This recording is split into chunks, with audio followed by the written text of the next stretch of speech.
warahmatullahi wabarakatuh.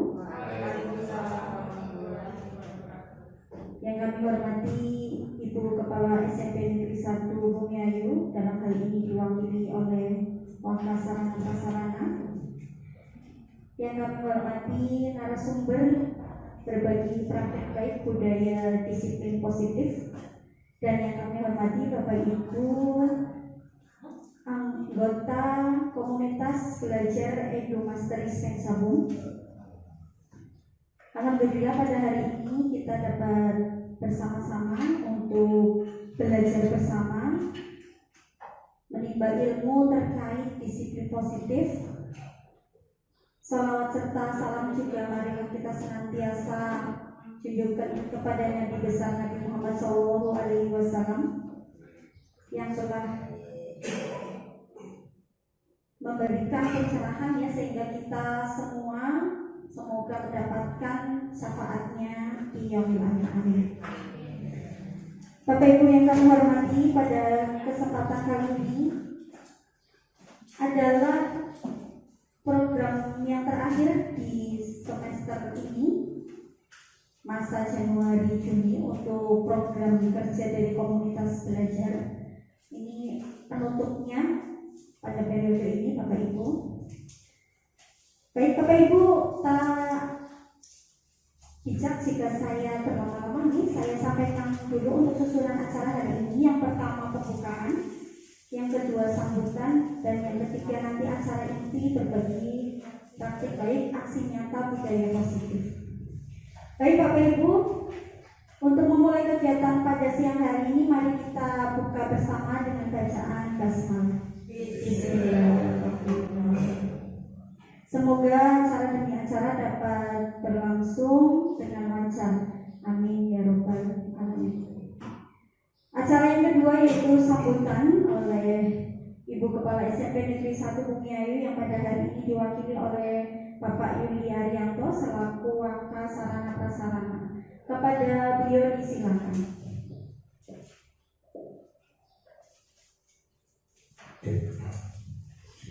Assalamualaikum warahmatullahi wabarakatuh. Bismillahirrahmanirrahim. Yang saya hormati Pak yang selaku narasumber dalam kegiatan ini, serta Bapak Ibu teman-teman sekalian yang hadir di sini. Pertama, mari kita selalu memanjatkan puji syukur kepada Allah Subhanahu wa Ta'ala karena atas rahmatnya kita bisa bersama di sini. Walaupun mungkin di siang hari ini yang seharusnya Bapak Ibu sudah fokus, sudah istirahat bercengkrama dengan suami, dengan istri, dengan anak-anak, tapi masih menyempatkan diri hadir di sini. Kami ucapkan terima kasih.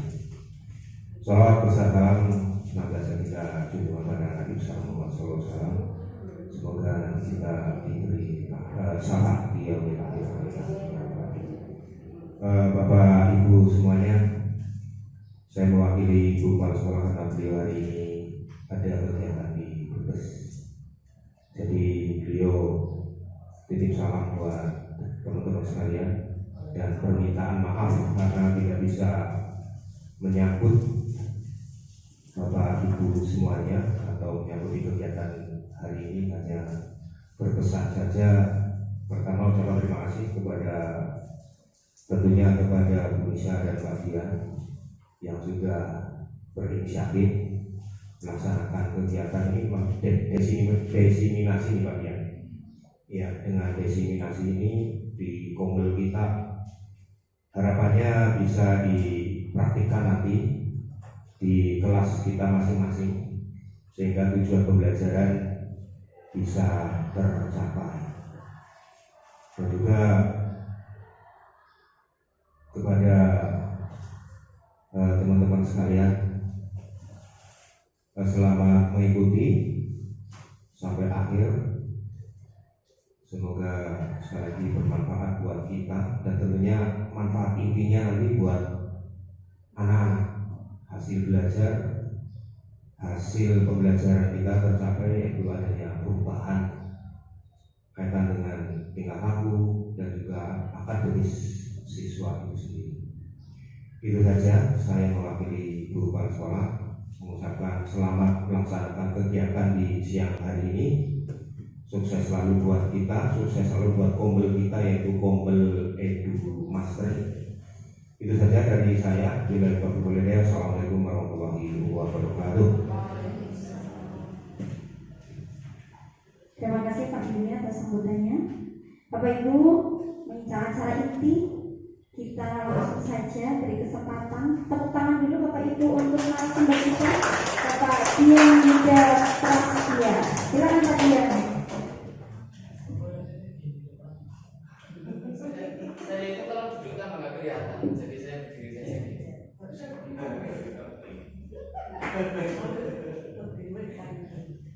Assalamualaikum warahmatullahi wabarakatuh.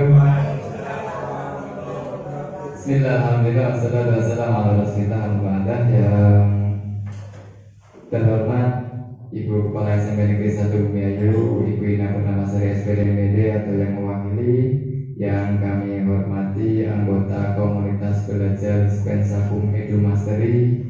Saya apresiasi, saya ucapkan terima kasih banyak kepada pengurus Kombel Spensakum Edu Mastery yang memberikan kesempatan kepada saya untuk melakukan aksi nyata tentang budaya positif tentang modul 1.4, rangkaian dari paket modul 1. Ini sebuah kesempatan yang langka bagi kami, rekan-rekan saya sebelumnya ada Pak Slamet, ada Pak Izzat, itu belum ada Kombel saat itu sehingga tidak difasilitasi oleh sekolah, tapi inisiatif sendiri. Tapi alhamdulillah di angkatan ini bertepatan dengan Kombel yang sudah 1 semester berjalan berkegiatan ini, bisa menjadi saya lebih mudah untuk menyelenggarakan kegiatan aksi nyata. Saya ucapkan terima kasih banyak juga panjenengan sudah menyempatkan waktunya menghadiri acara diseminasi saya, yaitu tentang budaya positif ya, tentang budaya positif. Sebetulnya budaya positif ini sudah dilakukan luar biasa di SMP Negeri 1 Bumiayu ini, sudah dilakukan dengan sangat luar biasa. Yang mau foto silahkan, bisa fokus ke gambar saya. Itu saya lebih ganteng di foto daripada di aslinya. Ya, ya mending lah ya, ada gantengnya mending. Ya itu afirmasi diri saya. Jadi nanti saya akan menyampaikan tentang budaya positif yang ada di SMP Negeri 1 Bumiayu. Saya juga mohon maaf barangkali saya tiba-tiba memohon untuk duduk, karena saya kalau berdiri terus kadang capek kata Pak Yuli, tapi saya kliyang, kadang-kadang saya masih suka kliyang. Ya, terima kasih. Sebelum kita melakukan kegiatan, alangkah baiknya kita membuat kesepakatan kelas ya, kesepakatan dalam kegiatan hari ini. Yang mau mengusulkan kesepakatan yang akan kita jalankan nanti, kira-kira monggo siapa yang mengusulkan kegiatan kita nanti akan berjalan seperti apa? Ya misalkan yang mau angkat telepon diperbolehkan, tapi di luar, itu hanya misal. Monggo. Monggo Pak Yudi. Satu santai. Santai. Tapi nggak sampai tiduran nggak Pak Yudi ya? Santai mengikuti kegiatan. Oh santai mengikuti kegiatan, nggak perlu tegang ya. Tidak perlu tegang. Santai. Boleh minum. Santai maksudnya seperti itu ya, masih diperbolehkan minum. Terima kasih. Monggo ada lagi, santai suasananya. Ini monggo Bu Ida. Mengikuti kegiatan sampai selesai. Mengikuti kegiatan. Ya itu namanya kesepakatan ya. Ini kan sifatnya baru usulan. Monggo diusulkan saja. Masalah nanti disepakati atau tidak, itu nanti urusan kita bareng-bareng. Iya. Tugasnya tidak lama kok bisa. Boleh megang HP, nggak boleh megang HP. Nggak boleh megang. Soalnya bukan HP saya juga. Mau saya larang juga pasti jenengan protes. Emang HP ini sampah, kan gitu. Boleh izin keluar, tapi kembali lagi.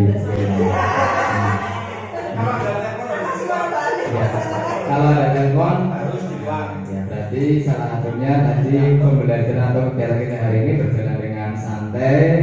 Kemudian apabila ada kondisi yang memang ada telepon penting, monggo diperbolehkan mengangkat tapi dihitung.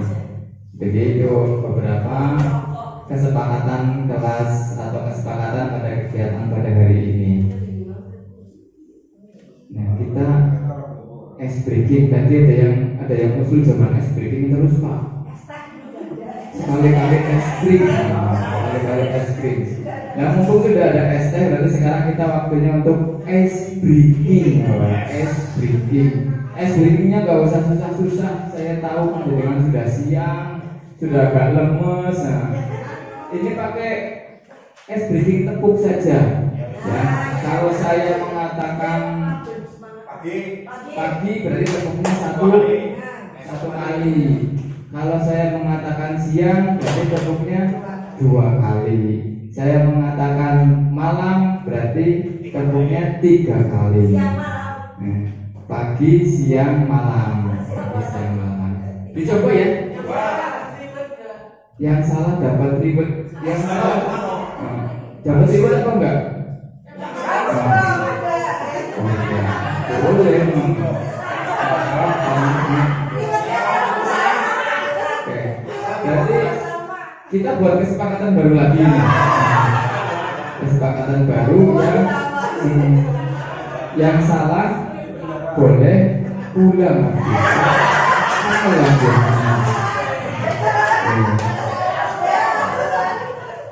Yang salah dapat tes nurdin. Ya, yang salah boleh pulang. Saya gak jadi es breaking. Ya. Oke, silakan ya.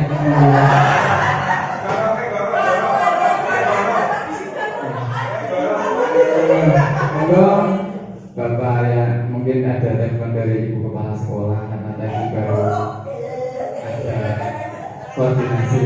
Oke, terima kasih. Kita mulai es breakingnya ya. Oke. Pagi, siang, malam. Itu sudah mulai benar ini, sudah mulai benar. Syukur-syukur benernya ini terus-terusan. Saya ulangi, siang, malam, pagi, sore.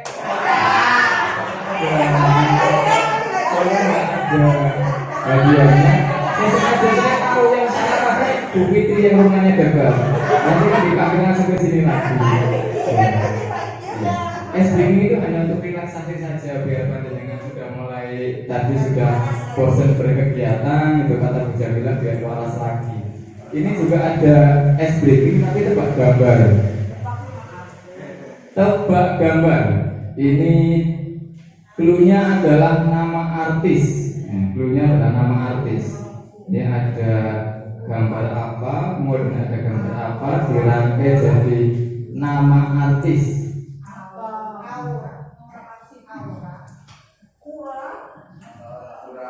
Sinten? Ini hewan apa? Kura-kura. K-nya dibaca A, berarti jadi aura. Ini gambar apa? Nasi. Aura kasih. Ketahuan sendiri nonton infotainment. Lanjut lagi tebak gambar. Ini masih nama artis ini. Pokoknya temanya artis karena di sini kebetulan ketahuan. Ivan Gunawan. Ya ini ikan ya K-nya diganti V, kemudian ini vegetable bahasa Inggrisnya. Jangan sampai tulisannya Gun, kemudian ini ada awan, jadi Ivan Gunawan. Yang ketiga, pokoknya semakin kesana semakin sulit. Ayo, bingung ya terserah. Ada, ini sengaja nggak ada panduannya. Ini tulisan seni, ini gambar apa, ini donat.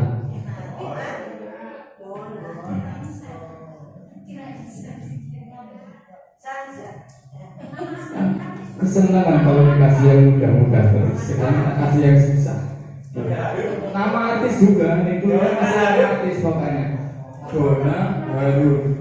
Dona Harun dari mana Pak Win? Kok tiba-tiba Dona Harun? Ini donatnya. Hanya Senin ya. Hari ini apa ini? Ini gambar apa? Las ini apa? Percikan las. Nah, kalau di foto kayak gini, silau. Ya. Apa ini? Senin. Senin itu apa? Hari ini. Murni dari mana, Bu?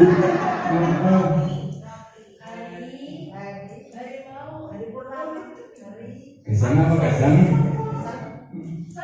Kesana ya kesuwen ya.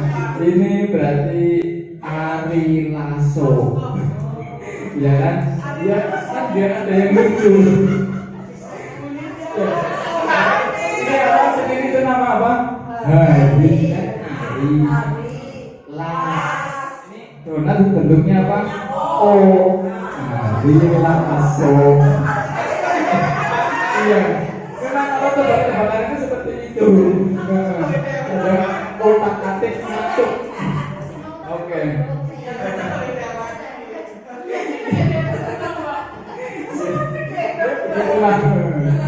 Begitulah. Oke.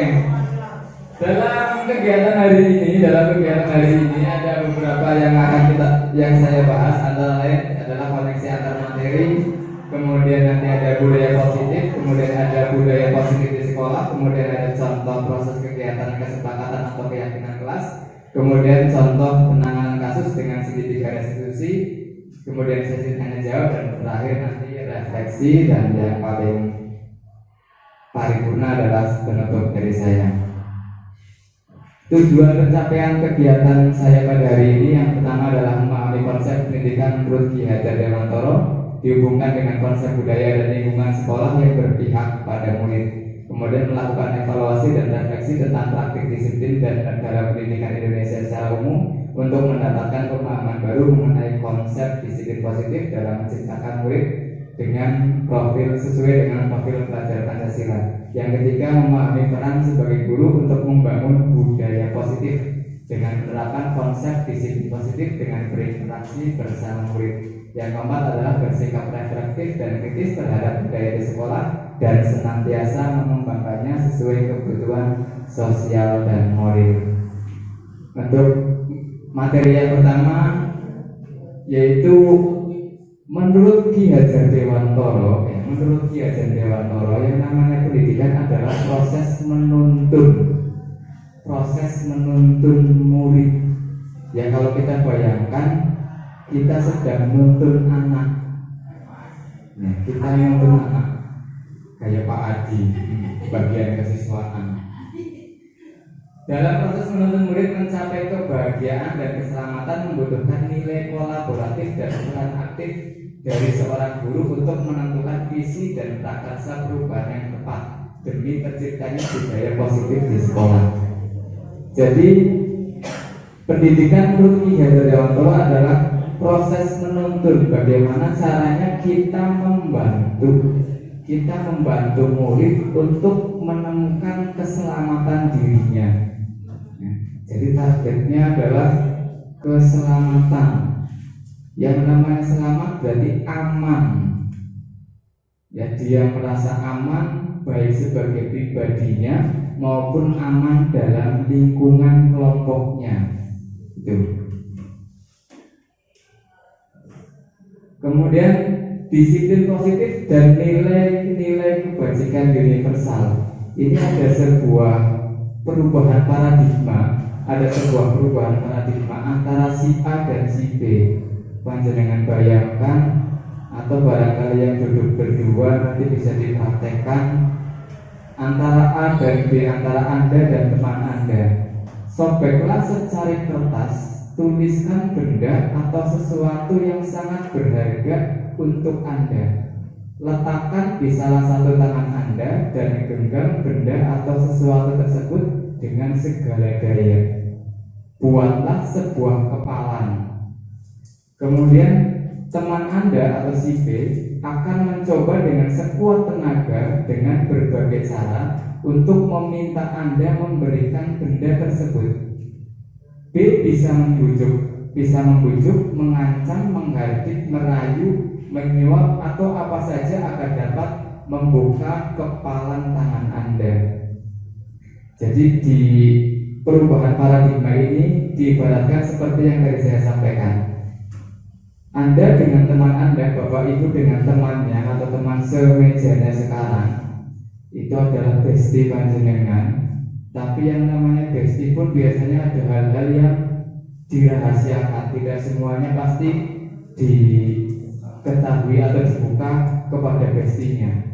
Nah, sesuatu yang sangat berharga itu pasti akan disimpan baik-baik. Dianggaplah sebuah benda, kemudian dikepal di tangan Anda, ya. Kemudian Anda menyuruh teman Anda untuk mengambil benda yang ada dalam kepalan tersebut. Caranya bebas. Mau dengan cara membujuk, mau dengan cara mengancam, mau dengan cara menghardik, mau dengan cara merayu, menyuap atau bahkan menyuap, agar Anda bisa mau membuka kepalan tangan Anda yang berisi benda yang sangat berharga tersebut. Kira-kira apa yang terjadi?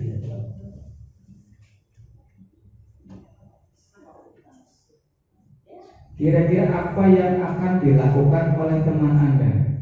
Ya kayak Bu Nuning misalkan, kira-kira apa yang dilakukan oleh Bu Jamila?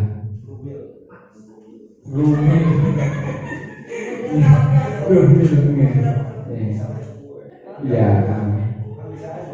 Kalau Bu ini kira-kira apa yang dilakukan oleh Bu Fitri? Oh ya, bendahara.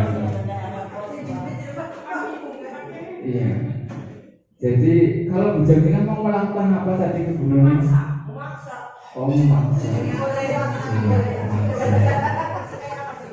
Kalau Bu Fitri melakukan apa? Oh, menyuap. Ya. Ternyata caranya beda-beda. Nah, kalau Bu Nuning sendiri ketika dipaksa seperti itu akan membuka kepala tangannya? Oh tidak, mempertahankan pendiriannya. Kalau Bu ini disuap mau apa enggak? Disuapin nasi saja. Nah, caranya bagaimana Bu? Oh iya itu dirayu. Ya ternyata caranya beda-beda. Caranya beda-beda. Apakah Anda membuka kepalan tangan Anda? Mengapa? Apa alasan Anda membuka kepalan tangan Anda? Ketika tadi Bu Ana membuka kepalan tangannya, pasti punya alasan. Pasti punya alasan. Nah, kira-kira alasannya apa Bu Ana? Oh, kasihan.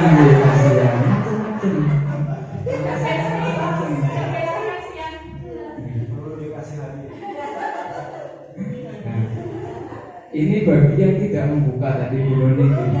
Apakah Anda menutup kepala tangan Anda? Mengapa? Apa alasannya? Jadi biar berusaha lebih kuat lagi Bu. Biar Bu Jamilanya berusaha lebih kuat lagi. Jadi tidak begitu saja membuka kepala tangannya. Biar usahanya temenan. Betul. Dalam kegiatan ini sesungguhnya siapa yang memegang kendali? Yang membuka atau menutup kepala tangan. Jadi dalam momen apa si pemegang ini sebetulnya yang punya kendali ini si pemegang atau si pembuka? Ada yang pemegang, ada yang pembuka. Oke. Itu beda. Jadi ada yang mengatakan tadi ya si pengepal tangan, ada juga yang pendapat ya si pembuka gitu. Nah, ini perubahan paradigma tentang teori kontrol. Ilusi guru mengontrol murid, kemudian ilusi bahwa kritik dan membuat orang merasa bersalah dapat menguatkan karakter, ilusi bahwa semua penguatan spesifik itu efektif dan bermanfaat. Kemudian ilusi bahwa orang dewasa memiliki hak untuk memaksa. Tadi ada yang memaksa, kemudian tadi ada yang merayu, kemudian tadi ada yang menyuap juga. Itu cara ya, itu cara. Nah, ini tentang perubahan paradigma stimulus respon atau teori kontrol. Stimulus respon dan teori kontrol. Kalau stimulus respon kan ada stimulus dulu, baru kemudian ada respon. Nah, siapa sesungguhnya yang memiliki kontrol? Kalau dalam teori stimulus respon, kita mencoba mengubah orang agar berpandangan sama dengan kita. Kalau stimulus respon, berarti yang punya kendali siapa? Yang meminta, yang meminta membuka tangan itu dalam teori stimulus respon. Ya, tadi dengan cara memaksa, dengan cara merayu, dengan cara menyuap. Tapi kalau dalam teori kontrol, kita berusaha memahami pandangan orang lain tentang dunia. Jadi maksudnya adalah kita memahami pandangan orang lain, kita masuk dulu ke alam mereka, sehingga kita bisa tahu pandangan mereka tentang tadi sesuatu yang berharga di kepala tangan itu apa.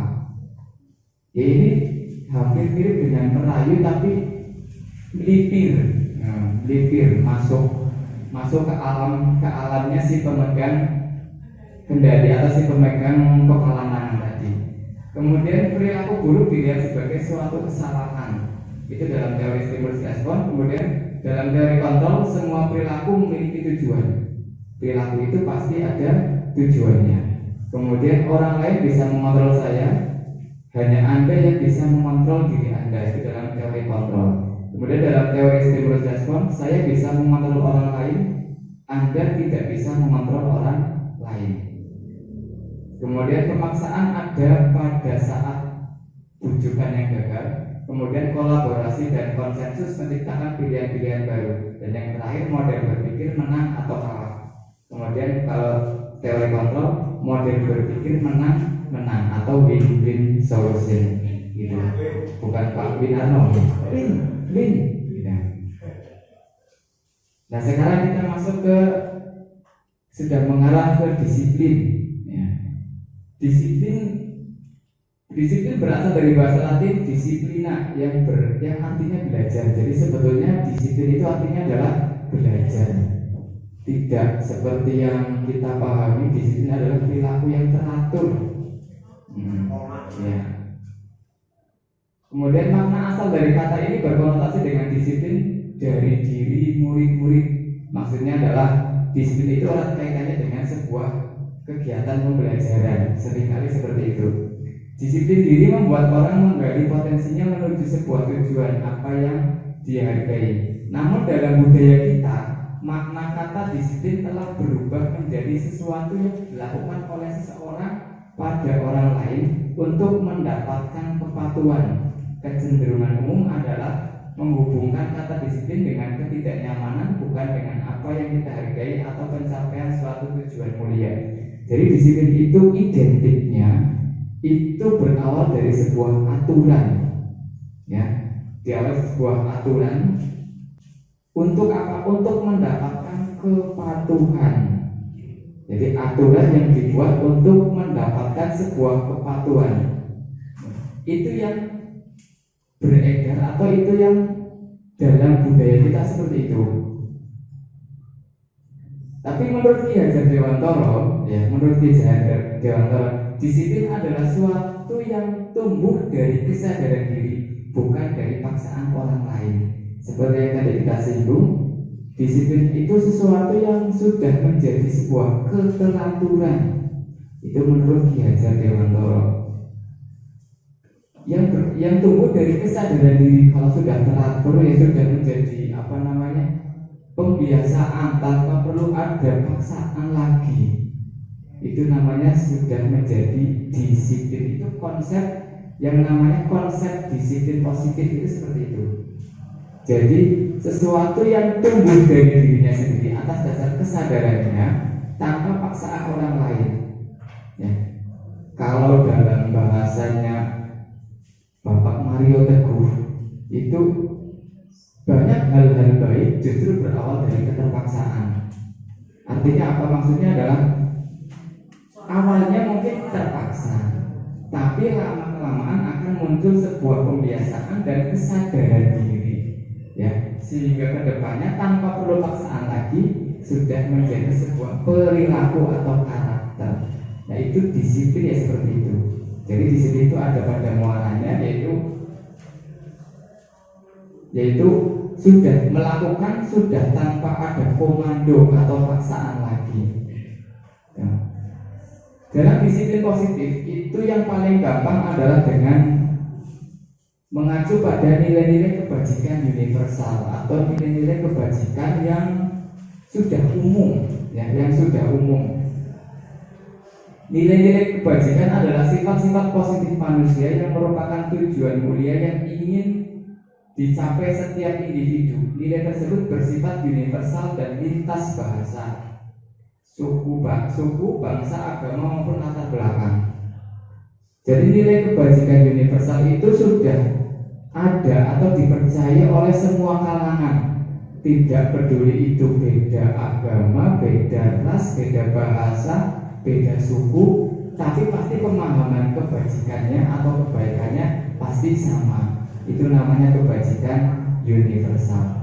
Antara lain ada sifat mandiri, bernalar kritis, berkebinaan global, bergotong royong, kreatif. Ini adalah dari dimensi profil pelajar Pancasila. Itu yang coba dicapai, ya, yang coba dicapai dalam kurikulum Merdeka ini. Jadi diharapkan peserta didik menjadi manusia yang berkepribadian Pancasilais, ya, berkepribadian Pancasila. Tuh. Kemudian sekarang teori motivasi, hukuman dan penghargaan dan restitusi. Nah ini agak sebetulnya Bapak Ibu semuanya sudah pernah, saya yakin sudah pernah mengalami ini, bahkan melakukannya, bukan hanya mengalami. Teori motivasi perilaku manusia, ada motivasi eksternal, ada motivasi internal, kemudian ada disiplin positif. Yang pertama, pemikiran bahwa untuk menghindari ketidaknyamanan atau hukuman. Contoh pertanyaannya, apa yang akan terjadi apabila saya tidak melakukannya? Jadi untuk menghindari hukuman, kalau saya tidak pakai rencana konflik, saya akan seperti apa? Nah, itu motivasinya berasal dari eksternal. Kalau berpikirannya seperti itu, saya memakai atribut seragam ini karena untuk menghindari hukuman. Kemudian yang kedua, untuk mendapatkan imbalan dari orang lain atau institusi. Apa yang akan saya dapatkan apabila saya melakukannya? Itu juga masih motivasi eksternal. Misalkan saya rajin mengajar karena nanti akan ada pemilihan guru favorit misalkan, atau guru teladan. Saya jarang mengajar karena nanti ada pemilihan guru telatan. Kalau tadi teladan, ini telatan. Itu motivasi yang berasal dari eksternal, motivasi yang berasal dari luar diri. Sementara yang ketiga, untuk menghargai diri sendiri, saya akan menjadi orang yang seperti apa bila saya melakukannya. Jadi motivasinya adalah motivasi yang ada dalam dirinya sendiri. Saya mengajar, saya mengajar sesuai dengan tepat waktu atau sesuai jadwal karena saya diberi tanggung jawab, karena saya diberi amanah. Untuk menjaga amanah ini, ya saya harus tepat waktu. Nah itu berarti motivasinya motivasi dari mana? Internal. Nah ini yang menjadi tujuan disiplin berpikir positif. Jadi motivasinya dari dirinya sendiri, bukan dari orang lain atau dari faktor eksternal. Dihukum oleh penghargaan. Jadi penghargaan itu ternyata tidak mesti baik, tidak mesti punya akibat baik. Pengaruh jangka panjang dan jangka pendeknya ada atau tidak? Ada ya, pasti ada. Kemudian penghargaan maupun penghargaan merusak hubungan. Ya biasanya penghargaan merusak hubungan itu kalau tiba-tiba biasanya ada penghargaan terus tidak ada penghargaan, pasti giliran saya nggak ada penghargaan, giliran dia ada ribetnya, giliran dia ribetnya besar, giliran saya cuma permen mentosnya.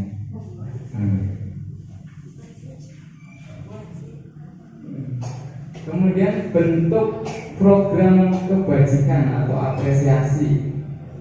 Dalam memberikan apresiasi atau pengakuan perlu diingat beberapa hal. Pertama, beri pengakuan secara khusus. Jadi untuk memberikan apresiasi ini beri pengakuan secara khusus. Jadi sifatnya adalah misalkan Bapak Ibu ketika mengajar di kelas, ketika ada anak yang melakukan kebaikan, ya, tidak hanya anak yang pintar saja, tapi anak yang melakukan kebaikan. Misalkan ada anak yang izin membuang sampah, keluar kelas untuk membuang sampah, itu harus diapresiasi secara khusus, ya. Kemudian beri pengakuan secara pribadi, tidak perlu sebut namanya, ya. Tidak perlu sebut namanya, karena dengan menyebut namanya itu dirinya akan merasa sangat dihargai,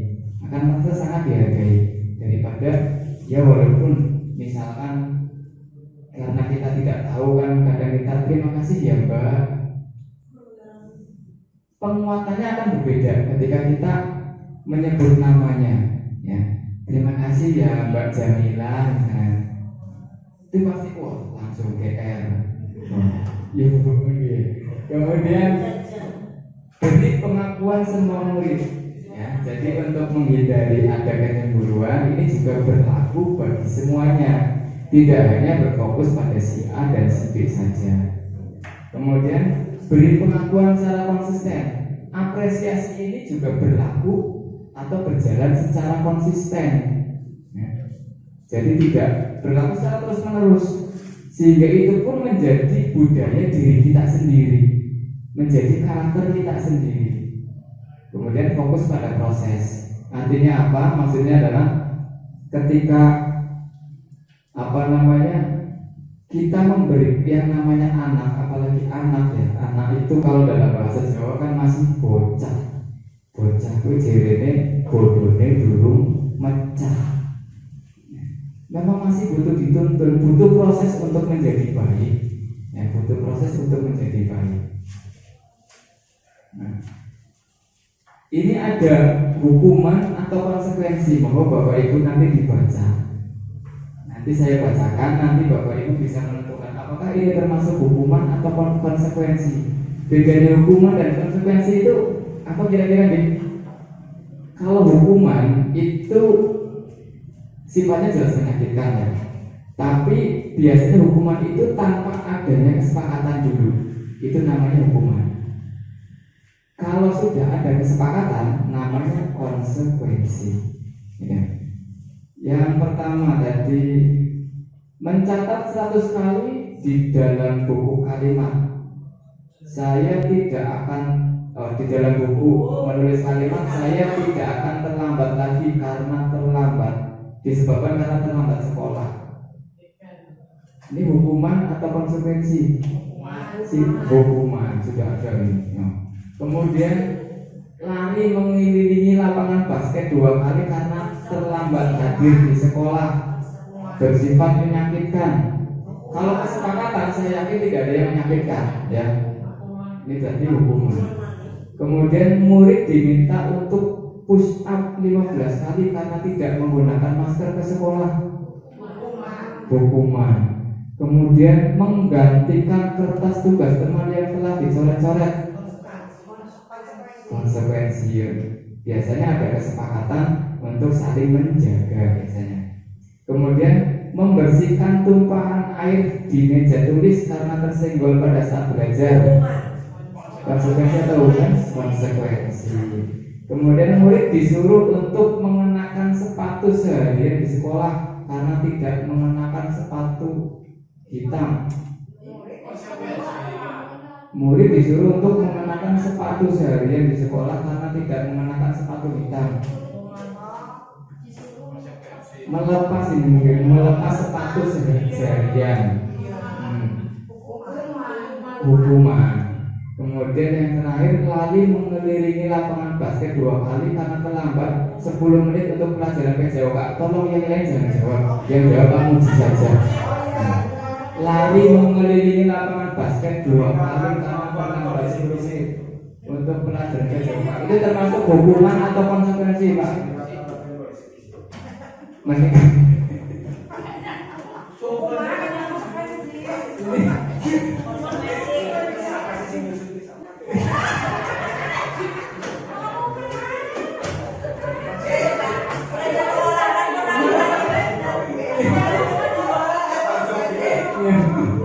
Jadi berarti termasuk lari mengelilingi lapangan basket 2 kali karena terlambat 10 menit untuk pelajaran PJOK. Kira-kira hukuman atau konsekuensi? Kalau hukuman itu sifatnya menyakitkan, kalau konsekuensi itu berawal dari sebuah kesepakatan. Ya, latihan fisik kan bagi yang mau latihan fisik. Karena terlambat 10 menit. Karena saya tahu ini pasti nanti ada audiens dari guru PJOK. Iya, karena saya sudah merencanakan pesertanya dibagi 2. Saya kira ini apa? Konsekuensi atau hukuman? Iya, ini pada saat pelajaran biasanya ada kesepakatan, pasti ada kesepakatan dengan saya. Harus kali misalkan iya konsekuensi iya. Nah ini yang tadi Bapak Ibu bahas tentang perbedaan hukuman dan konsekuensi. Hukuman itu sesuatu yang menyakitkan harus terjadi, tapi kalau konsekuensi sesuatu harus terjadi, entah itu menyakitkan, entah itu tidak, karena sudah menjadi kesepakatan. Kemudian kalau hukuman membuat anak sakit fisik maupun hati untuk dijangka waktu yang lama. Baperan, jawabannya baperan. Kemudian untuk kalau konsekuensi membuat anak merasa tidak nyaman dalam jangka waktu pendek. Ya kayak tadi yang lari mengelilingi lapangan basket 2 kali ketika terlambat.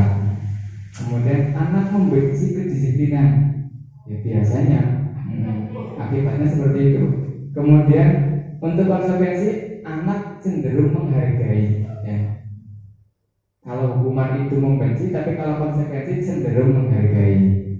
Kemudian hukuman itu bersifat paksaan, tapi kalau konsekuensi bersifat stimulus tanggapan.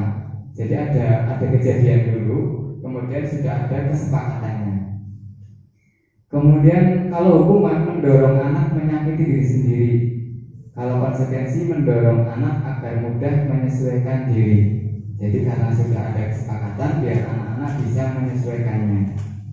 Kemudian hukuman itu adalah konsep diri yang buruk, tapi kalau konsekuensi konsep diri yang baik. Anak belajar untuk hukuman, anak belajar untuk menyembunyikan kesalahan. Ya biasanya seperti itu, biasanya itu defend, cenderungannya adalah defend, mempertahankan dirinya. Gimana caranya supaya lolos dari hukuman. Kemudian anak belajar untuk mematuhi aturan. Kalau konsekuensi itu biasanya diawali dengan sebuah kesepakatan bersama. Dia sadar membuatnya. Kemudian kalau hukuman itu marah, merasa bersalah, dipermalukan, merasa tak dihargai. Jadi posisinya hanya sebagai korban. Tapi kalau konsekuensi itu kehilangan hak, dibuat tidak nyaman, diasingkan untuk sementara. Ya hanya sementara saja, karena pada saat itu saja. Nah memposisikan dirinya sebagai korban, berarti playing victim. Ya. Tokoh-tokoh ini di sini playing victim. Nah, ternyata selain hukuman dan konsekuensi ada satu lagi, yaitu namanya restitusi. Restitusi adalah proses menciptakan kondisi bagi murid untuk memperbaiki kesalahan mereka sehingga mereka bisa kembali pada kelompok mereka dengan karakter yang lebih kuat. Restitusi juga merupakan proses kolaboratif yang mengajarkan murid untuk mencari solusi untuk masalah mereka dan membantu murid berpikir tentang orang seperti apa yang mereka inginkan dan bagaimana mereka harus memperlakukan orang lain. Jadi kalau restitusi itu lebih pada bagaimana kita berkolaborasi dalam sebuah pembelajaran dalam sekolah. Itu guru berkolaborasi dengan murid, terutama murid yang melakukan kesalahan. Itu bagaimana dia menyadari kesalahannya dan juga bagaimana anak bisa memperbaiki dirinya. Tapi perbaikan ini datangnya dari muridnya sendiri, bukan seperti kamu harusnya seperti ini. Bukan lagi kita yang menuntut. Iya, tapi kita kita pancing, kita gali supaya anak itu yang pertama bisa menyadari posisinya di dirinya sendiri, kemudian nanti akan berubah seperti apa. Itu yang namanya restitusi. Nah, iya, ini harus direstitusi oleh guru BK. Guru BK-nya Bu Reno. Bapak kelas 7 ya? Iya, kelas 7. Sebenarnya kelas 8 berlimpah kepada Ibu Kopi. Ya, ini ada beberapa antara kalau hukuman itu termasuk pada identitas yang gagal, tapi kalau konsekuensi itu pada identitas yang sukses. Nah, ini yang lebih bagus lagi adalah kita bisa melakukan restitusi. Jadi kalau hukuman sesuatu yang menyakitkan harus terjadi, tapi kalau konsekuensi sesuatu harus terjadi. Kemudian kalau restitusi itu merupakan pilihan. Ya, maksudnya adalah nanti anak itu bisa milih. Karena kita melakukan kegiatan bimbingan yang salah satunya adalah bagaimana agar anak itu bisa menyadari posisi dirinya sendiri, sehingga nanti anak ini bisa menentukan pilihannya. Kemudian tidak nyaman untuk murid atau anak untuk jangka waktu yang panjang seperti yang tadi, tidak nyaman untuk murid untuk jangka waktu yang pendek. Tapi kalau restitusi sifatnya menguatkan untuk murid dalam jangka panjang. Jadi kayak apa ya? Restitusi itu butuh proses yang tidak sebentar. Ya, restitusi itu butuh proses yang tidak sebentar. Karena memang ini seperti yang tadi dalam prinsipnya Ki Hajar Dewantoro, pendidikan adalah menuntun. Jadi memang pemantauannya juga harus luar biasa. Makanya kalau misalkan ada anak yang menurut kita layak butuh bimbingan secara khusus, monggo dengan ikhlas kita melakukan bimbingan tersebut. Salah satunya adalah dengan cara restitusi ini. Kemudian identitas yang gagal, korban mendapatkan keadilan, korban bisa diabaikan, korban mendapatkan ganti. Ya. Jadi ketika misalkan ada saling pulpennya dibuang, misalkan pulpennya dibuang, kasusnya pulpennya dibuang, lagi bercanda, pulpennya kelempar ke atas, ternyata nyangkut di genteng, misalkan nyangkut di genteng, kemudian yang punya pulpen nggak senang atau nggak terima. Nah, itu kalau dalam posisi hukuman, ya, kalau dalam posisi yang hukuman, murid mendapatkan korban mendapatkan keadilan karena dia lapor, misalkan dia lapor ke BK, Ibu Reno sampai nangis biasanya. Ada ya Bu yang agak nangis, pulpen saya dibuang, gitu. Nah, ketika seperti itu, kemudian Bu Rena menangani, itu korban merasa mendapatkan keadilan. Kemudian kalau dalam konsekuensi tadi misalkan sudah ada apa kesepakatannya apa, barangkali misalkan nanti bisa saja kan kesepakatannya tidak sesuai dengan yang diharapkan korban, sehingga korban itu merasa diabaikan. Kemudian kalau dalam restitusi diajak ngobrol dulu, ya diajak ngobrol permasalahannya apa, awalnya bagaimana, kemudian setelah tahu kesalahannya, kemudian harusnya bagaimana, kemudian nanti tinggal disuruh milih. Nanti terutama dari korban mintanya bagaimana. Saya diberikan pulpen, saya pokoknya mau pulpennya kembali. Ya nanti tinggal ditanya kepada pelaku apakah kamu mau mengambil di atas genteng.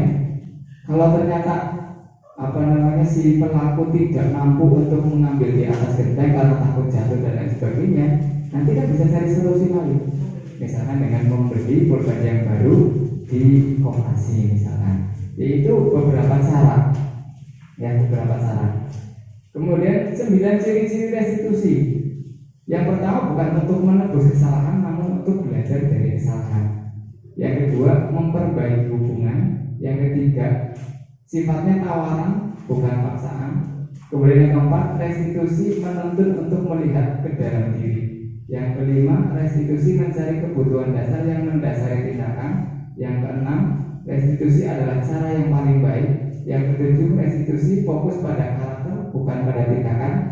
Kemudian restitusi fokus pada solusi. Dan yang kesembilan, restitusi mengembalikan murid yang berbuat salah pada kelompoknya. Nah ini yang selanjutnya adalah tentang keyakinan kelas. Tadi kita sudah membuat kesepakatan kelas. Ini levelnya di atas lagi. Kalau tadi baru sebatas kesepakatan. Nah kalau sekarang adalah keyakinan. Mengapa tidak peraturan saja? Mengapa harus keyakinan kelas? Mengapa kita memiliki peraturan harus menggunakan helm bila mengendarai? Ini salah. Mengapa kita memiliki peraturan harus menggunakan helm bila mengendarai kendaraan roda 2? Mengapa kita memiliki peraturan 3M menggunakan masker, mencuci tangan dan menjaga jarak 1,5 meter? Mengapa kita memiliki peraturan harus datang tepat waktu pada saat mengikuti pelatihan? Itu adalah contoh-contoh mengapa tidak aturan saja sih harus melangkah ke yang lebih tinggi, yaitu sebuah keyakinan untuk mendukung motivasi intrinsik, kembali ke nilai-nilai atau keyakinan-keyakinan lebih menggerakkan seorang dibanding mengikuti serangkaian aturan. Jadi kalau yang namanya keyakinan itu tadi, jadi sudah muncul dari dirinya sendiri. Kalau aturan masih dari eksternal, ya karena ada aturan. Dia pakai helm karena ada aturannya, ya. Karena takut ditilang, misalkan. Pakai masker karena takut ada. Kalau di stasiun, misalnya mau naik kereta karena ada aturannya pakai masker seperti itu. Tuh. Tapi kalau motivasinya berasal dari dirinya sendiri, tentu atas dasar kebutuhan dirinya sendiri. Sehingga itu yang namanya keyakinan. Saya pakai helm karena untuk melindungi diri saya, ya, bisa melindungi dari aturan, bisa melindungi karena panas, bisa melindungi karena kecelakaan dan sebagainya. Jadi motivasinya muncul dari diri sendiri. Mau di situ ada polisi atau tidak, tetap pakai helm. Nah, ini tadi baru pada level peraturan kelas. Di atasnya ada keyakinan kelas. Nanti di atasnya lagi ada lingkungan yang positif. Nanti di atasnya lagi ada budaya positif. Berarti ini levelnya peraturan kelas, ya. Peraturan kelas atau tadi kesepakatan kelas itu sifatnya baru kecil sekali, ya. Nanti akan lebih besar lagi kalau sudah menjadi keyakinan kelas. Biasanya kalau peraturan itu sifatnya masih ditulis, ya tulisannya hilang, aturannya hilang. Ya, Sudah nggak ada tulisan. ya sudah nggak ada tulisannya. Mana buktinya gitu kan biasanya kalau kelas kan seperti itu, nggak ada aturannya kok. Ya, tapi kalau sudah motivasinya sudah dari diri sendiri ketika dia dalam posisinya di dalam kelas, nanti akan menjadi sebuah keyakinan kelas, keyakinan yang ada dalam kelas tersebut yang sudah dicapai secara bersama-sama. Dan kemudian kalau sudah menjadi keyakinan kelas, pasti lingkungan kelasnya akan menjadi lingkungan yang positif.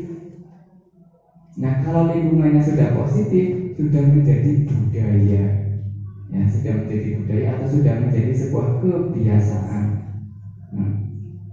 Nah, ini ada contoh, ya. Ada contoh yang sifatnya kesepakatan kelas, ya.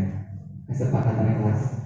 Ini ada datang tepat waktu, kemudian mengucapkan salam, menjaga kebersihan sekolah, berdoa sebelum dan sesudah, kemudian aktif dalam pembelajaran. Ini bukan kesepakatan kelas, ini adalah peraturan kelas. Yang sebelah sini, ini adalah peraturan kelas. Tapi kalau kesepakatan kelas, ya sifatnya adalah komitmen bersama. Kami guru dan murid yang saling menyayangi. Jadi ada semacam pernyataan, ya ada semacam pernyataan. Jadi bukan hanya perintah-perintahnya saja, tapi lebih ke dilibatkan ajakan, ya ajakan bersama. Nah, ini bedanya peraturan dan keyakinan kelas. Ini peraturan kelas sebenarnya selalu kembalikan buku ke tempatnya. Itu sebetulnya keyakinan kelas adalah tanggung jawab, dilarang mengganggu orang lain, yaitu menghormati orang lain. Jadi di sekolah 15 menit sebelum pembelajaran dimulai, menghormati orang lain untuk berkomitmen, dilarang melawan kekerasan, keselamatan, menghormati orang lain. Yaitu salah satu contoh saja. Ini ada kebutuhan dasar manusia. Kita sebagai manusia pasti punya kebutuhan dasar. Antara lain adalah rasa kasih sayang dan rasa diterima, kemudian rasa penguasaan, rasa kesenangan, kemudian rasa kebebasan, yaitu semuanya adalah untuk bertahan hidup atau survival. Ini 5 posisi kontrol, ya 5 posisi kontrol sebagai guru. Tadi ada teori kontrol, ini posisinya guru kira-kira harus berada di posisi yang mana? Kita sebagai guru ketika melakukan atau berinteraksi kepada murid, ya, sebagai penghukumkah, sebagai pembuat orang merasa bersalahkah, sebagai temankah, sebagai pemantaukah, atau sebagai manajerkah? Ini posisi guru. Ini motif guru berbuat. Misalkan guru menghardik, menunjuk-nunjuk, menyakiti atau menyindir, itu ternyata dalam kategori penghukum. Kemudian guru berceramah dan mengatakan seharusnya kamu seperti ini, seperti ini, seperti ini. Bapak kecewa kalau kamu melakukan seperti itu. Itu namanya guru membuat sebagai pembuat orang bersalah, merasa bersalah. Kemudian guru posisi kontrolnya sebagai teman, membuatkan alasan-alasan untuk muridnya. Kemudian sebagai pemantau untuk menghitung dan mengukur, dan yang sebagai manajer adalah mengajukan pertanyaan-pertanyaan. Sebaiknya guru itu berposisi sebagai manajer. Sebagai manajer itu maksudnya adalah bagaimana kita menggali potensinya anak atau mengarahkan anak, ya. Kalau mengarahkan kan ibaratnya anak punya kekuatan, punya kemampuan untuk berjalan, kita yang mengarahkan, ya. Kita yang mengarahkan, bukan anaknya kemudian dibiarkan begitu saja, bukan, gitu. Nah, ini segitiga restitusi. Segitiga restitusi ada validasi kebutuhan, kemudian menanyakan keyakinan, kemudian validasi kebutuhan, dan menstabilkan identitas. Ini adalah salah satu contohnya menstabilkan identitas. Yang pertama, guru berkata, berbuat salah itu hal yang manusiawi. Tidak ada manusia yang sempurna. Bapak atau ibu juga buat salah. Kita pasti bisa menyelesaikan permasalahan ini. Bapak ibu tidak tertarik untuk mencari tahu siapa yang benar, siapa yang salah. Bapak ibu lebih tertarik untuk menyelesaikan masalah.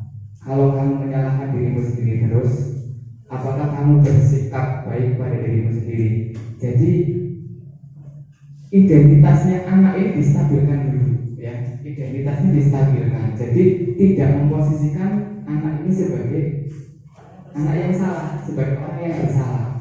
Itu menstabilkan identitas. Kemudian untuk tahapan validasi tindakan, tadi membantu siswa mengenali basic need atau kebutuhan dasar yang ingin dipenuhinya ketika melakukan kesalahan itu. Pada dasarnya setiap tindakan manusia tujuannya adalah untuk memenuhi basic needs atau kebutuhan dasar itu.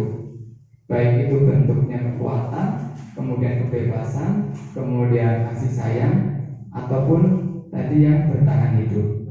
Contohnya guru berkata, kamu bisa saja kan melakukan hal yang lebih buruk, tapi kamu tidak melakukan itu. Kamu pasti punya alasan mengapa melakukannya. Apa yang penting bagi kamu? Kamu boleh tetap berusaha menjaga sikap itu, tapi tambahkan sikap yang lain, sikap yang baru ataupun sikap yang baru. Kemudian maukah kamu belajar cara lain untuk mendapatkan apa yang kamu butuhkan tanpa harus memukul? Kemudian apakah kamu bisa melakukan dengan lebih baik besok lagi?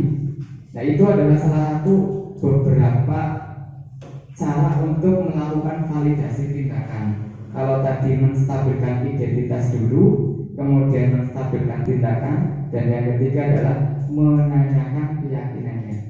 Anak melihat kesalahannya dihubungkan dengan norma sosial dan nilai-nilai yang mendasari manusia berinteraksi dengan orang lain. Guru berkata, apa nilai yang kita percaya di kelas atau di sekolah kita? Kemudian nilai-nilai universal apa yang telah kita sepakati? Kelas yang ideal itu seperti apa? Jadi diajak anak untuk berpikir tentang sesuatu yang baik yang nanti akan bisa bermanfaat untuk dirinya dan orang lain. Kamu ingin jadi anak seperti apa? Jadi anak dipancing, digali untuk bisa mengenali dirinya sendiri. Dia itu sebetulnya pengen apa sih? Pengen seperti apa sih? Apa yang kamu rasakan ketika kamu melakukan itu? Kamu menjadi orang yang seperti apa? Kurang lebih seperti itu. Ini adalah yang tadi kami monggo. Tuh, nanti mau dipraktekkan sama Bu ini. Kemudian yang selanjutnya adalah budaya positif yang ada di sekolah kita. Alhamdulillah SMP Negeri 1 Ubaya sudah banyak sekali budaya-budaya positif yang diterapkan. Yang pertama tentunya kegiatan tiap pagi 5S, senyum, salam, sapa, sopan, santun atau menyambut kedatangan peserta didik. Kemudian berdoa sebelum memulai pembelajaran dan berdoa setelah selesai pembelajaran. Kemudian piket kebersihan, tadarus Al-Quran, sholat duha bersama, upacara pada hari Senin, berbagi takjil, berzakat, pembinaan wali kelas, pembinaan kepala sekolah, kegiatan doa bersama di ruang guru sebelum mulai mengajar. Itu juga budaya-budaya positif yang sudah ada di sekolah kita. Nah, ini contoh ketika saya kemarin melakukan kesepakatan kelas, ya, berawal dari sebuah kesepakatan kelas yang nantinya diharapkan akan menjadi sebuah keyakinan kelas. Nah, ini saya menggunakan post-it waktu itu, ya, menggunakan post-it. Anak disuruh menuliskan atau mengusulkan kesepakatan apa yang diinginkan dalam pembelajaran. Kemudian disuruh menempel. Setelah menempel nanti akan saya klasifikasikan sikap-sikapnya. Antara ada sikap tanggung jawab, sikap saling menjaga, kemudian sikap saling menyayangi, kemudian tidak merusak barang orang lain. Ini ada contoh yang sudah saya lakukan proses kegiatan kesepakatan kelas atau keyakinan kelasnya. Tujuannya apa sih saya melakukan itu? Tujuannya adalah nilai-nilai kebajikan yang sudah disepakati bertujuan untuk membantu guru memahami kebutuhan kelas dengan berkomunikasi positif bersama murid, bekerja sama membantu kegiatan belajar mengajar yang efektif, nyaman, kondusif, dan menyenangkan sesuai impian murid. Jadi tujuan saya melakukan atau mengadakan kesepakatan kelas itu, saya ingin menyerap apa yang mereka inginkan dari pembelajaran di mata pelajaran saya, sehingga diharapkan ketika dalam pembelajaran berjalan efektif, nyaman, kondusif, dan juga menyenangkan. Harapannya seperti itu. Ya, ada ini saya contohkan juga penanganan kasus dengan segitiga restitusi.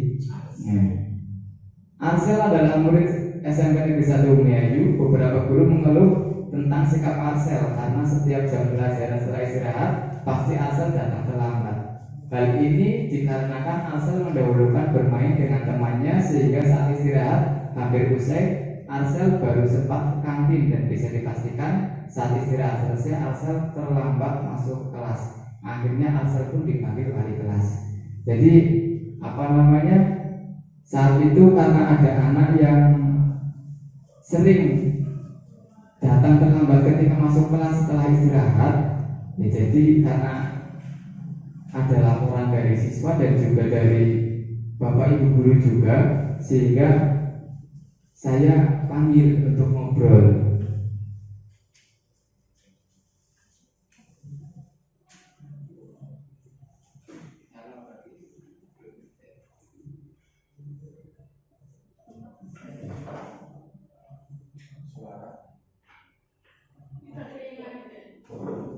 Alhamdulillah masih sedikit kuat.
Bentuknya tidak nyambung.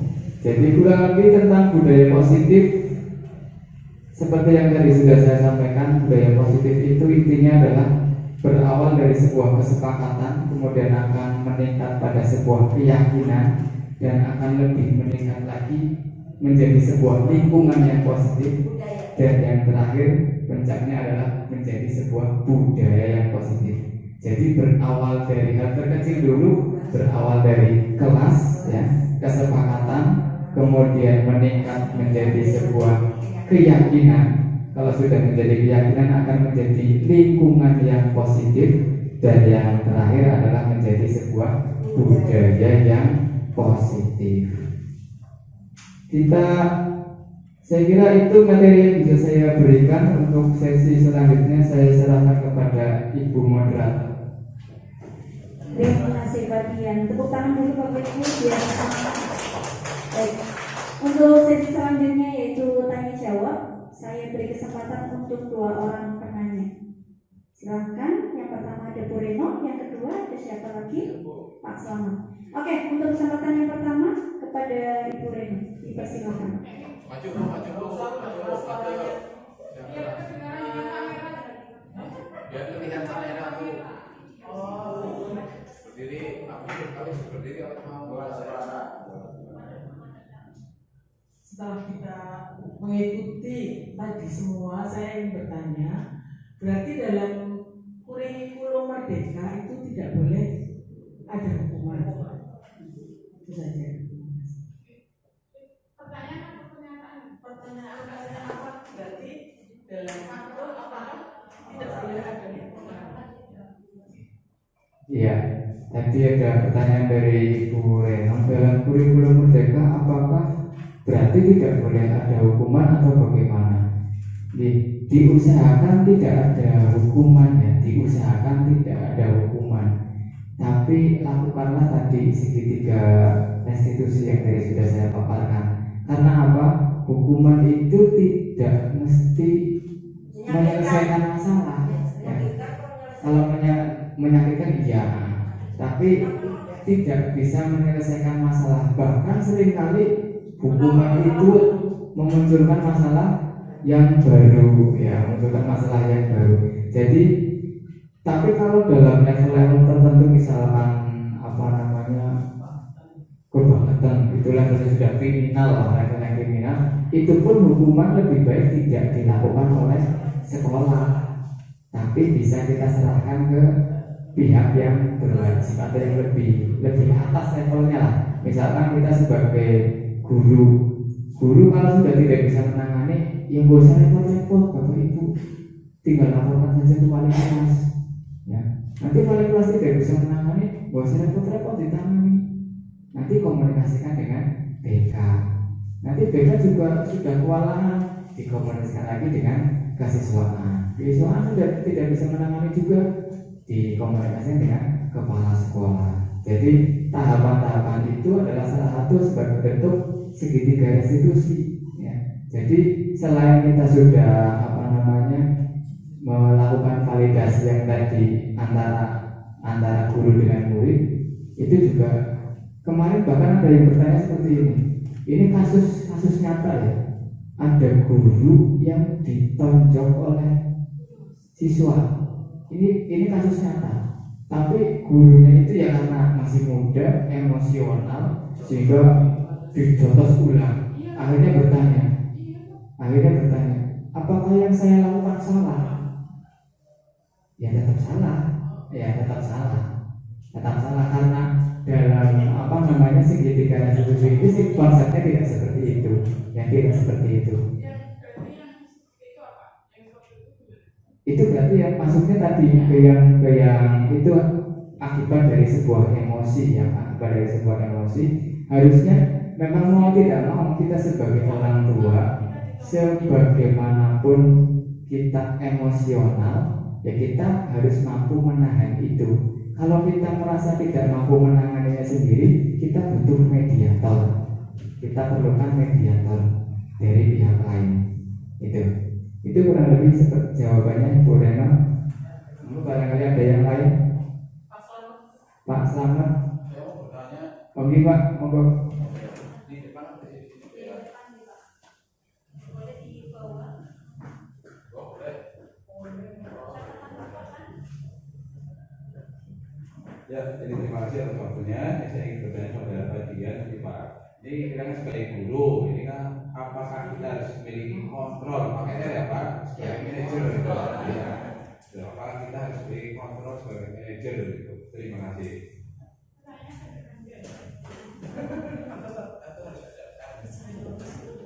Ya, terima kasih. Tadi ada pertanyaan, apakah kita sebagai guru harus memposisikan diri sebagai manajer dalam posisi kontrol itu?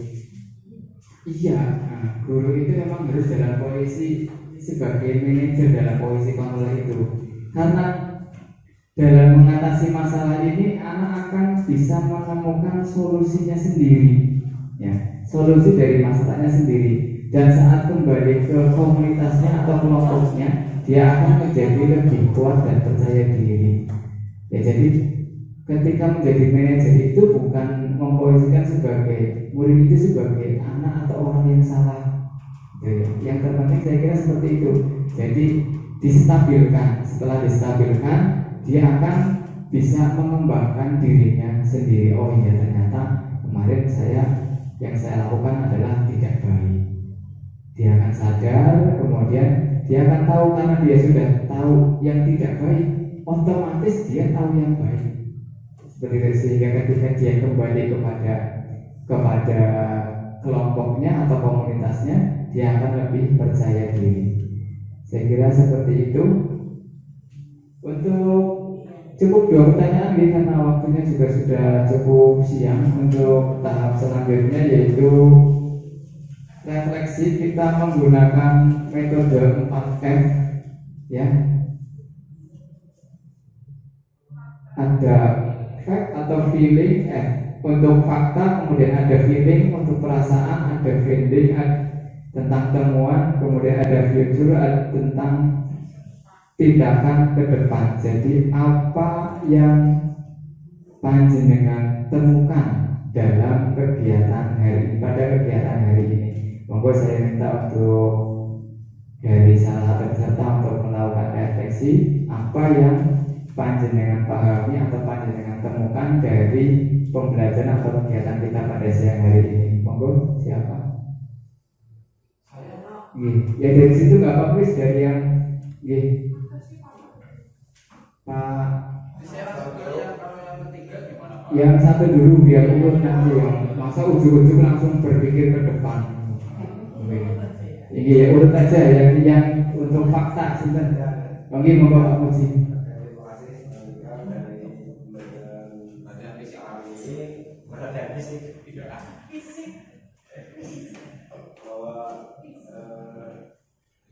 Dari kegiatan budaya positif dengan ini bahwa memang hanya nilai pendidikan yang kemudian disepakati dibuat bersama-sama dan akhirnya menjadi sebuah keyakinan keras. Kemudian saya terima kasih. Tadi yang sudah fakta yang sudah ditemukan oleh Bapak di dalam kegiatan hari ini adalah adanya budaya positif di sekolah yang dimulai dari nilai-nilai kebajikan yang sudah disepakati bersama dalam keyakinan kelas. Seperti itu ya Pak Muji. Ya. Dari yang mau menyampaikan tentang feeling atau perasaannya, Bu Raymond. Saya merasa senang belajar di sini bersama Pak Dian dan teman-teman tentang budaya positif di sekolah. Harus ditanamkan mulai dari diri sendiri sebagai seorang guru yang memberi contoh baik kepada para murid dan berkolaborasi menjaga dan melaksanakan budaya positif tersebut secara berkelanjutan. Terima kasih. Kemudian yang mau menyampaikan dari refleksi tentang feeling, temuan setelah mempelajari ini, temuannya apa? Ini Pak, tentang finding atau temuan ini, ternyata selama ini saya kurang tepat menghukum anak. Seharusnya saya menggunakan model restitusi supaya dampaknya lebih positif kepada anak didik. Oke, terima kasih. Kemudian dari yang keempat yaitu tindakan ke depannya seperti apa? Ada yang menyampaikan Bu Fitri, yang mau Bu Fitri? Ya, terima kasih Pak. Untuk tindakan ke depan setelah saya mendengarkan penjelasan tadi, ke depannya saya ingin menerapkan restitusi, di mana restitusi ini adalah untuk mengatasi permasalahan anak agar anak itu lebih mandiri, lebih jujur dan bertanggung jawab terhadap sikap dan perilaku. Terima kasih. Saya menyampaikan hal semacam ini bukanlah sebagai orang yang paling ngerti tentang ini, tapi kita lakukan bersama-sama karena kita yakini keyakinan yang kita yakini bersama ini akan membuat lingkungan kita menjadi semakin positif dan mudah-mudahan menjadikan budaya positif yang ada di SMP Negeri 1 ini tetap berjalan dan berkembang. Itu saja yang bisa saya sampaikan. Sekali lagi terima kasih atas kesediaan waktunya dan kesempatan dari komunitas belajar Spensa Bung Edo Mastery. Dari saya cukup sekian, mohon maaf apabila ada kata-kata yang salah. Saya akhiri, wabillahi taufiq wal hidayah. Wassalamualaikum warahmatullahi wabarakatuh. Waktu saya kembalikan ke moderator. Baik, terima kasih untuk Pak Tidak Prastia yang sudah menyampaikan terkait aksi nyata budaya positifnya. Baik Bapak Ibu, selesai sudah rangkaian berbagi praktik baik untuk hari ini. Terima kasih atas perhatian Bapak Ibu semua. Semoga ilmu yang disampaikan bermanfaat dan kita semua dapat menerapkan budaya positif di sekolah kita. Amin ya Rabbal Alamin. Saya selaku moderator mohon maaf jika dalam memfasilitasi Bapak Ibu